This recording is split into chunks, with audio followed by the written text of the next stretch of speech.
Well, once again, this is Jim, and I'm the common man with the common thought. So let's talk about the legal status of Muslims in America. Now, this might take a minute. First of all, if you're a Muslim and you believe in the Quran, you're a member of the Nation of Islam. And in the Quran, believe it or not, folks, it says it's okay to lie to further their religion. Now, if you're a good Muslim and you're trying to come into our country, you have to fill out some naturalization forms. Now, I've looked at these forms, there's 20 pages, I think. And on 8 pages, if you're a good practicing Muslim and you're trying to come into the United States, you have to lie on this form. Now, this becomes very important because the last page of it is an oath that you take that everybody coming into the United States seeking citizenship has to take. And that oath includes supporting the Constitution, the Bill of Rights, and so forth. Now, right off the get go, you got to know that the Quran and Sharia law are a complete contradiction, are diametrically opposite of our Constitution and Bill of Rights. Now, we have to look at when Donald Trump issued the first uh, ban, travel ban that included Muslims. I took it upon myself to look at the various immigration policies of various countries around the world.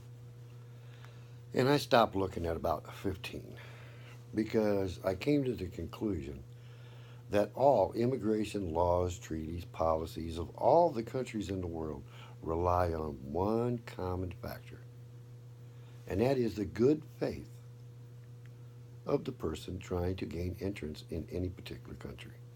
And that good faith means, that you're coming into the country and you're not lying to gain entrance for different reasons. For instance, if I was a Muslim terrorist and I was trying to get into the country, I would lie on every question that I needed to gain entrance to the United States so that I could come in here and commit some diabolically evil plot. That's what I would do if I was Muslim. But every run of the mill, everyday mom and pop, brother and sister, grandma and grandpa Muslim that's in this country that came from outside the country that had to apply on that application has lied. Every one of them.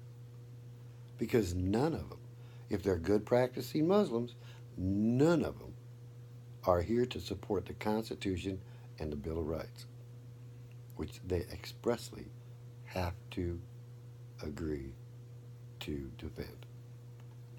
Now, having said that, now good faith on the part of the person trying to come into the country, that means that they have lied. Oh, but according to the Quran, it's okay for them to lie. But not if you're trying to come into the United States. We don't like it when you lie on our forms. When you lie and say that you're going to support the Constitution and the Bill of Rights, but you're really not, well, guess what? That terminates your legal status in the United States. And the U.S. Constitution and the Bill of Rights no longer applies to you. That means every Muslim in the United States is here illegally because they have lied on their naturalization forms. Therefore, the Constitution and the Bill of Rights do not apply to them, and they can immediately be taken to a place to be deported to the country of origin or some other place because they certainly don't want to be here. Look at the problems that they've caused so far. Muslims is the worst. It's not the United States that's at war with the Muslim. The world is. You do a little bit of looking at the Quran and Sharia law, and you'll find out.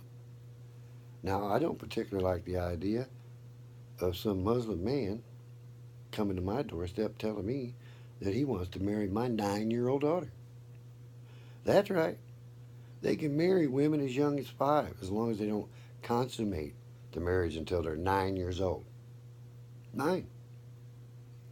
Now, the leader of their religion, I can't say their name, can't say his name without saying some proper words behind it. Because if I say his name or disparage his name in any way, um, they can behead me. Now, if for some reason I take our Lord's name in vain, I can ask him his forgiveness. If I generally ask for his forgiveness, then he will grant it. But according to the Quran and the Muslims, if I disrespect their guy, they can cut my head off. Kind of see where the Nation of Islam might not be a nation of peace. Now, don't get me wrong, the Christians have done things in the name of religion, the Crusades and so forth, but, I wasn't there. Neither was anybody alive, so, why should we be paying for that? Um, but the legal status of Muslims in the United States, every one of them that has come into this country that has taken that oath has lied. Therefore, the contract that they made with the United States is null and void. The Constitution does not protect you. The Bill of Rights does not protect you. You are an illegal alien without legal status. Most of you are here to subvert the United States, and you should immediately be deported. And I'm Jim, and this is just a common thought.